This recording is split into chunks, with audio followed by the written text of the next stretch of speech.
It really bothers me to see the charade, to see the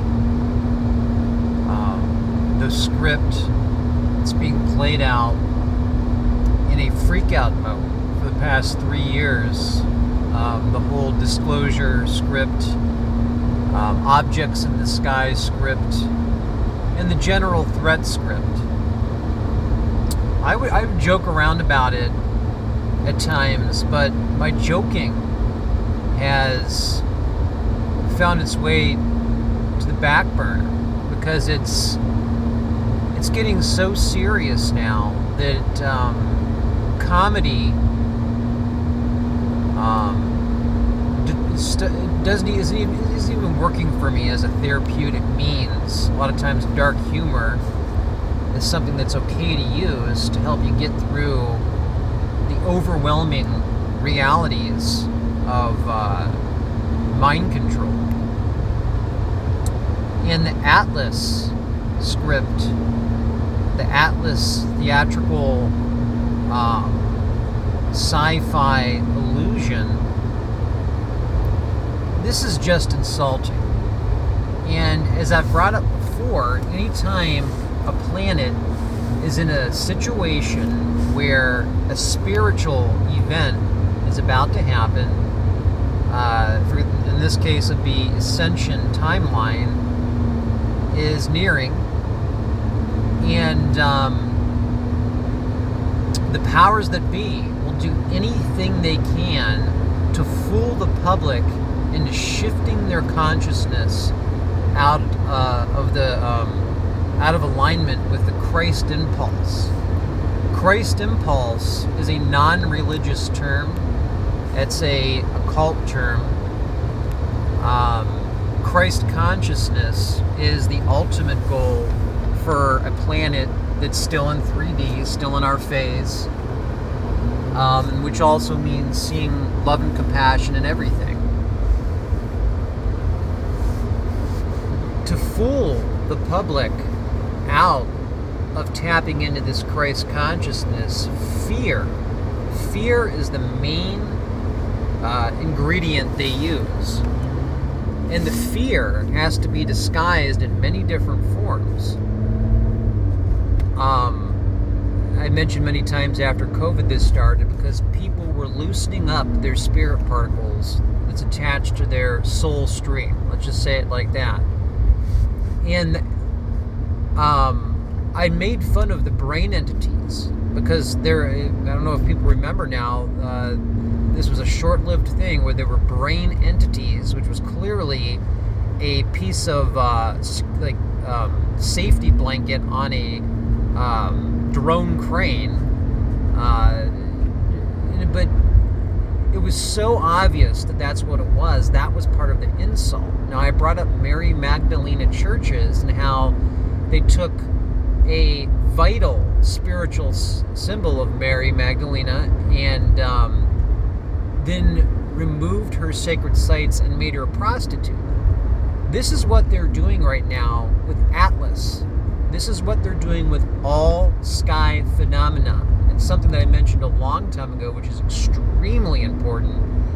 I was making fun of the Arrow panel when it first came out because I felt it was necessary. I couldn't believe anybody would buy that, would have even one serious conversation about that. And I'm not making fun of the general public. I'm talking about the hypnosis is so strong that people actually bought that and are still buying that to a certain degree. When the Arrow panel opened up, they again made a website that was so old school it looked like a 1995 website. This is part of that insult. When they combine making fun of the vulnerable public mixed with scare tactics, it's the ultimate effect. And combined with the black magic letters such as UAP, UFO, you combine all of these negative aspects and it routes you to pure hypnosis, which means you're tapped in to the evil consciousness archetype that's surrounding the whole planet and preventing the major sacred sites from being fully active. meaning that it would be hard to engage in the problem of evil and do any harm to anyone. Now, the Arrow website, this is very important to see: insult, fear, and hypnosis. The Arrow website makes sure to have all geometrically shaped, this also includes spheres, objects that appear in the sky, positive spiritual entities, as well as negative, utilize shapes.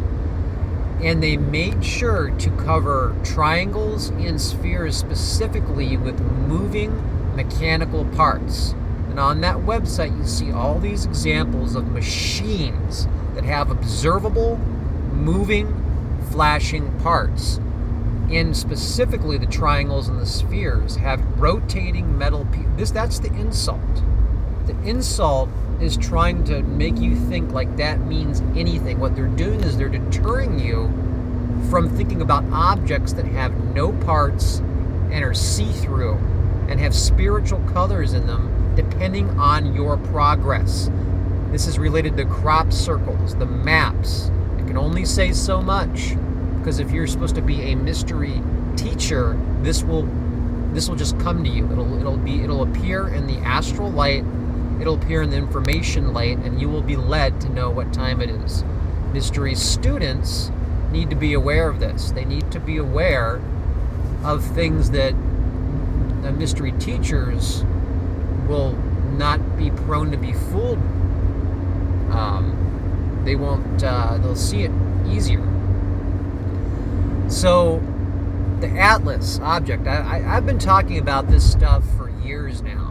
The brain entity was, they knew that was a little far out, but they needed to insult. They needed to do something so insulting to get their special little high that they collectively get off of that. Now remember, the idea that any other worldly or other planetary visitor would have anything to do with our best interest is a fallacy.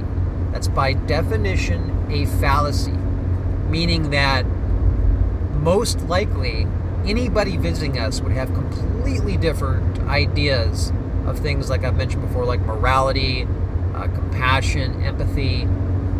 And now we see the object. I said this right when it appeared. Now we have it being titled as a spacecraft. That's part of the hypnosis. They know that a mathematical amount of people are automatically going to fuse it and connect it with their sci-fi script, and they're just going to refer to it as a spacecraft, even though there's not actually strong evidence stating that it would be any advanced craft.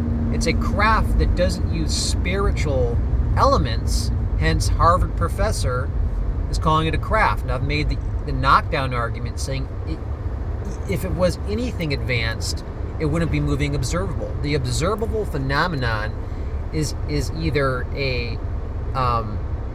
some species that's working with the government that agreed to release this object from a wormhole and then have it behave like it's behaving.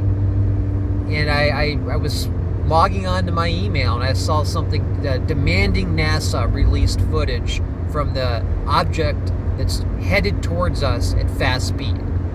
And even though all that is inflated, we know it's not actually headed directly at us. And even if it is, it's all part of that charade. The most important thing with the charade is to get a mandatory amount of fear and confusion, because when a group of people become confused, it makes it that much harder for someone in the same vicinity to weed through the hypnosis.